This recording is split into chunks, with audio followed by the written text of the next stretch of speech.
AutoCAD 2015 यानी कि 2015 के ऊपर हम इस क्लास में दरअसल काम करेंगे। ठीक है, सो ये हमारे पास एक बेसिक AutoCAD की स्क्रीन आ जाती है। ये आपके पास जो आपका वर्क एरिया होता है वो ये होता है। ठीक है, यहाँ पर आपने तमाम ड्राइंग वगैरह जो भी करना होता है वो आपने यहाँ पे करनी होती है।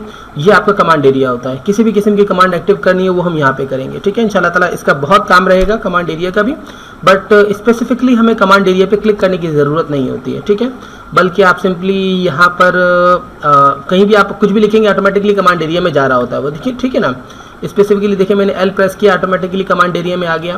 और सबसे अच्छी बात ये, अगर आप L प्रेस करेंगे तो देखिए शॉर्टकट कीज़ हैं इसमें पूरी कमांड एरिया की, पूरी आपको कमांड नहीं डालनी पड़ती, आप खाली शॉर्टकट कीज़ का इस्तेमाल करते हैं और आपके पास आपकी कमांड एक्टिव हो जाती है। लिस्ट हो गई, ले आई, सो वगैरह वगैरह बहुत सारी कमांड्स हैं इधर जो एक्टिव हो जाती हैं। ठीक है, इसको आप एक्सटेंड भी कर सकते हैं कमांड एरिया को और दोबारा स्मॉल भी कर सकते हैं, आपकी मर्जी होती है, इधर आपको कोई प्रॉब्लम नहीं है। फिर उसके अलावा कुछ लेआउट्स आपके पास अलग अलग है। लेआउट 1 इसके अंदर देखें अलग स्टाइल है।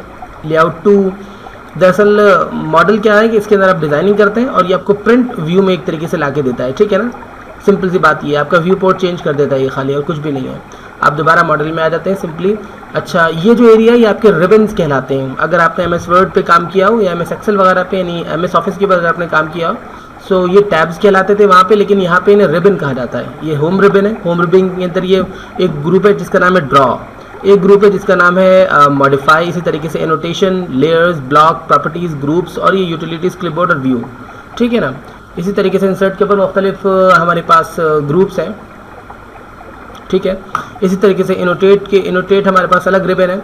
अच्छा, यहाँ पर जो है आपके पास ये क्विक टूल बार है। ठीक है ना, यानी कि न्यू, अगर आपने एक नया डॉक्यूमेंट क्रिएट करना तो आप यहाँ पे क्लिक कर दें या फिर आप ओपन पे क्लिक कर दें, इससे आप कोई पुराने एग्जिस्टिंग डॉक्यूमेंट्स जो हैं वो ओपन हो जाते हैं, यानी वो फोल्डर को खुल जाता है आपके पास। ये देखिए इस तरीके से यहाँ पे आप कोई भी डॉक्यूमेंट्स अपने बना सकते हैं, सिंपल सी बात है। ठीक है ना, सो इसको मैं करता हूँ कैंसिल। उसके अलावा यहाँ पर आपके पास सेव एज का ऑप्शन है, सेव का, और ये प्रिंट का। ये बिल्कुल सिंपल सी चीज़ें जो आपको पता होनी चाहिए।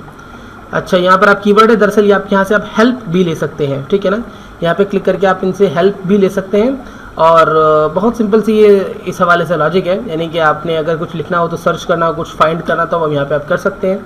इंशाल्लाह ताला आपको ज़रूरत नहीं पड़ेगी, हम इस तरीके से काम करेंगे।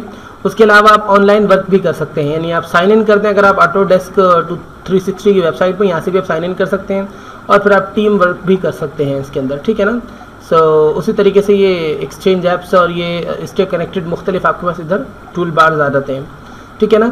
अच्छा, ये क्या है आपका, ये दरअसल आपका एक्चुअली इसे आप व्यू चेंजर कह सकते हैं, और इसके ज़रिए दरअसल आप क्या करते हैं, इसके ज़रिए एक्चुअली आप स्पेसिफिक इसका काम है ना वो 3D वे में जाता है, यानी आप 3D पे काम करेंगे इंशाल्लाह ताला तो आपको सही मानों में इसका इस्तेमाल आएगा। ठीक है ना, मुख्तलिफ व्यूज़ आपके ज़रिए आप इसको हासिल कर सकते हैं। ये देखिए इस तरीके से ये टॉप व्यू आ गया, ये राइट व्यू आपके पास आ जाता है। मुख्तलिफ व्यूज़ हैं, जब तक हम अपना एलिमेंट नहीं बनाएंगे तब तक हमें समझ में नहीं आएगा। ये इंशाल्लाह ताला 3D में जब हम चाहेंगे ना तो इस पर बाकायदा तौर पर हम काम करेंगे।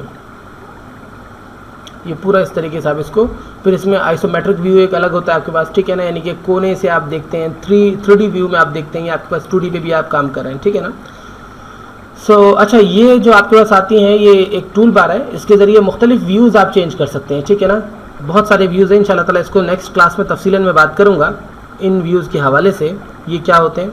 और ये जो एरिया आपके पास है यहाँ कुछ सेटिंग्स होती हैं आपके पास। ठीक है ना, ये जो एरिया आपके पास चल रहा है, ठीक है, मतलब सेटिंग आप चेंज कर सकते हैं, अपने व्यूज़ आप चेंज कर सकते हैं, और मोड्स चेंज कर सकते हैं काम करने के। इंशाल्लाह ताला तफसीलन इस पर बात होगी। अच्छा जी, अब हम अपने वर्क एरिया, इसे मॉडल एरिया भी कहते हैं एक्चुअली। ठीक है ना, इस पर थोड़ा सा आदत है। आई थिंक ये बेसिकली बस यही है हमारे पास, जूमिंग कंट्रोल का जो एरिया यही रह गया है। इंशाल्लाह ताला जूमिंग कंट्रोल के ऊपर फिर नेक्स्ट क्लास में बात करेंगे। इस क्लास में मैं आपको सिर्फ बेसिक, ताकि आप काम को शुरू कर सकें ना, तो एक बेसिक सी आपको मैं टिप देता हूँ काम शुरू करने के लिए। सिंपल आप लाइन पे क्लिक कर दें। अच्छा, अभी फ़िलहाल कोई भी आपको बस एरिया मखसूस नहीं है, कहीं भी आप काम शुरू कर दें। मिसाल के तौर पर आप यहाँ भी, ये आपसे साइन गुम हो जाता है, देखिए ये। अच्छा, एक और चीज़ मैं बता दूँ ना आपको, आपके याद, अगर आपने जूम इन या जूम आउट करना तो आप व्हील के ज़रिए करते हैं अपने मिड, आपका व्हील, माउस का जो व्हील होता है ना, 3D माउस जो होता है उसका जो व्हील होता है, इसके ज़रिए आप जूम इन और जूम आउट करते हैं। आप इनसे आइडिया लगाएं, मैं आपको, बल्कि आइडिया लगाने के लिए क्या, मैं आपको एक ऐसी शेप बना के देता हूँ जिससे आप अंदाज़ा कर सकते हैं। ठीक है, इस तरीके से। ठीक है, ये देखिए जूम इन हो रहा है, ये जूम आउट हो रहा है आपके पास। ठीक है, zoom in and zoom out, इस तरीके से आप कर सकते हैं। अब मिसाल के तौर पर अब आप इतना जूम इन होगा या जूम आउट इतना होगा कि आपसे एरिया मिस हो गया तो कोई बात नहीं, हम कहीं से भी शुरू कर सकते हैं। ठीक है ना। बाकी अगर आपको वापस उस एरिया पे जाना तो आप सिंपली स्टॉप पर क्लिक कर दें, वो देखिए आपको सामने ला के दिखा देगा। टॉप पे क्लिक से ये फ़ायदा ये होता है, जितने ऑब्जेक्ट्स होंगे ना बिल्कुल सामने आ जाएंगे। बाकी अगर आप यहाँ पे डिलीट कर दिया तो आप यहाँ पे नहीं बनाना चाह रहा तो आप कहीं और बना सकते हैं। अब आप क्या करेंगे, अब आपने इसे मूव करना है अपनी स्क्रीन को ना, तो आप 3D बटन को सिंपली प्रेस करें और इधर जाएं या इधर जाए, जहाँ भी आपने जाना वो 3D बटन को आप प्रेस करके जा सकते हैं, ठीक है। Wherever you want to go, आप कहीं भी बनाना शुरू कर दें तो आपके लिए कोई प्रॉब्लम नहीं है। अच्छा, दूसरा एक और चीज़, ये देखिए मजीद नीचे नहीं जा रहा, देखिए यहाँ पे मजीद नहीं जा रहा है, ऊपर जा रहा है लेकिन वापस इधर तरफ नहीं आ रहा, ठीक है ना। ये मेरा देखिए माउस लॉक हो गया है, ये कभी कभी माउस लॉक हो जाता है, उसके बाद जूमिंग भी नहीं होती है, लिमिट से ज़्यादा जूमिंग नहीं होती है, जूम आउट जूम इन नहीं करता। RE प्रेस करें और एंटर कर दें, RE और एंटर कर दें। अब देखें वो जूमिंग जो लॉक हुई थी वो ख़त्म हो जाती है, ठीक है ना। माउस कंट्रोल जो मेरा लॉक हो गया था वो मेरे पास देखें ख़त्म हो गया। दोबारा अगर कभी भी आ रहा है तो आप दोबारा RE प्रेस करें, सिंपली RE, तो रीजनरेट हो जाता है दरअसल, और आप एंटर कर दें। RE आपने प्रेस किया, RE आपने प्रेस किया और एंटर कर दिया, इससे क्या होगा, आपका जो मॉडल होता है वो रीजनरेट हो जाता है, ठीक है ना।